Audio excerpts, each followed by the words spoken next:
The Panchmahal જિલ્લા સહકારી દૂધ ઉત્પાદક સંઘ લિમિટેડ ગોધરાની 51મી વાર્ષિક સાધારણ સભાનું આયોજન દૂધ સંઘના પટાંગણમાં કરાયું. પંચમહાલ, મહીસાગર તેમજ દાહોદ આ ત્રણેય જિલ્લાના પશુપાલકોના જીવન ધોરણને સતત ઊંચું લાવી તેમને આર્થિક રીતે સદ્ધરતા બક્ષવાના ઉમદા હેતુને સાર્થક કરતી તેમજ પશુપાલકોની જીવાદોરી સમાન ધી પંચમહાલ જિલ્લા સહકારી દૂધ ઉત્પાદક સંઘ લિમિટેડ ગોધરાની 51મી વાર્ષિક સાધારણ સભાનું આયોજન દૂધ સંઘના પટાંગણમાં કરવામાં આવ્યું હતું.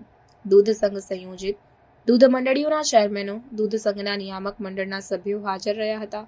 સભાની શરૂઆતમાં દૂધ સંઘના અધ્યક્ષ જેઠા ભરવાડે નાણાકીય વર્ષના નફા નુકસાન, વેપાર ખાતા તેમજ સરવૈયા વિશે હાજર સભાસદોને માહિતી આપી હતી. સતત પ્રગતિના ઉચ્ચતમ શિખરો સર કરી વિકાસના માર્ગે અગ્રેસર થઈ વર્ષ 2023-24 દરમિયાન દૂધ સંઘે 100 કરોડ કિલો દૂધ સંપાદન કરવાની સિદ્ધિ હાંસલ કરી છે. તેમજ ₹5,440 કરોડનું દૂધ તેમજ દૂધની બનાવટોનું વેચાણ કરેલું છે. ગત વર્ષની સરખામણીમાં વેચાણમાં 31% વધારો થયો છે. વર્ષે 2023-24માં સભાસદોને મહત્તમ 20% ડિવિડન્ડ આપવામાં આવ્યું.